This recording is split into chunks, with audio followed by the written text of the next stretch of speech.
আসসালামু আলাইকুম। তো এই তো 2 দিন পরে কোরবানির ঈদ।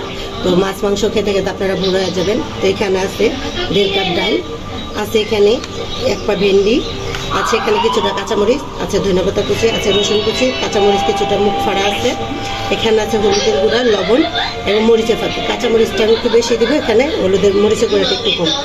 তো আমি এখানে ডালটা ধুয়ে আমি ভালো করে ভিজে রাখছিলাম 1 ঘন্টার মতো। দিয়ে দিয়ে পানিতে ডালটা ভালো মতো 3-4টা ধোয়া দিয়ে আমি ভিজে ফিজ করে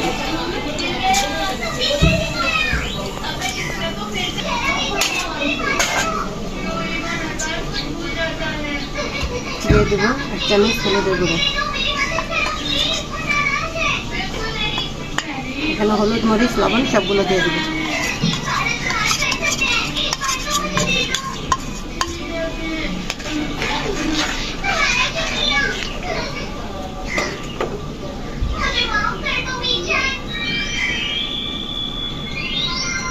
দিয়ে দেবো 1/2 চামচ আদা রসুন বাটা।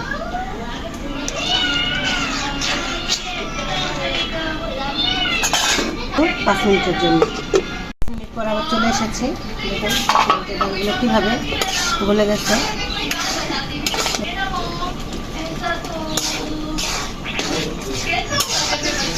ডালটা যেরকম করে আদা সিদ্ধ করে নেব। দিয়ে দেবো ভেন্ডিগুলো। রান্নাটা খুব সহজ, কিন্তু খেতে অনেক মজা লাগে। সবাই কিন্তু খেতে অনেক মজা। আমি এখন ঢেকে দেবো। আবারও এই তো 2 মিনিট পরে আমি আবারও ফেরত এসেছি। এই যে এখানে আমি কাঁচামরিচ দিয়ে দেবো কিছুটা।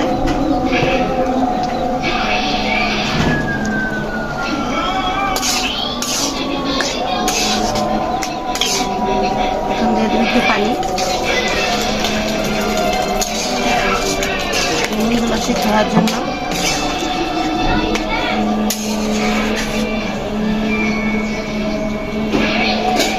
এখন রেখে দেবো 5 মিনিটের জন্য। এই তো হয়ে গেছে আমার। এখন বাগার দিয়ে ফেলবো আমি ভেন্ডি ডাল। দেখি ভেন্ডিটা সিদ্ধ হয়ে গেছে। আমি এখন ডালটা এটা কড়াইটাতে বাগার দিয়ে দেবো।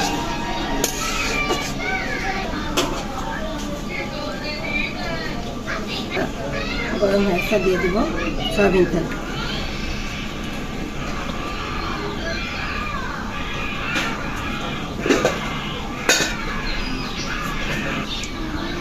চালু করতে করতে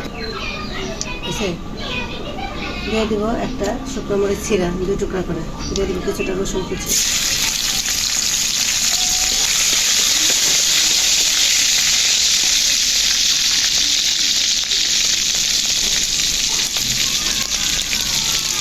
দিয়ে দেবো পেঁয়াজ কুচি।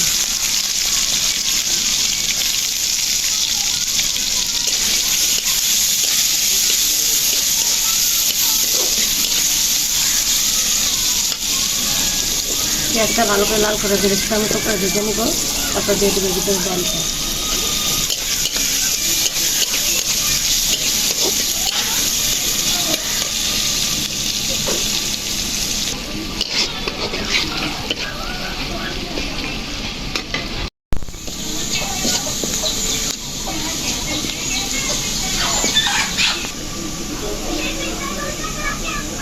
এই তো পেঁয়াজগুলো লাল হয়ে গেছে, ব্রাউন কালার হয়ে গেছে। আমি এখন এর ভিতরে যে ভেন্ডি ডালটা সেটা রান্না করে রেখেছি এটা দিয়ে দিই।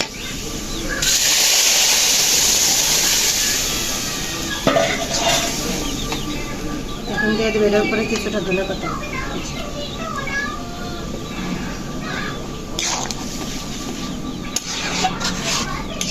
রান্নাটা খুবই সহজ, খেতে খুবই মজা।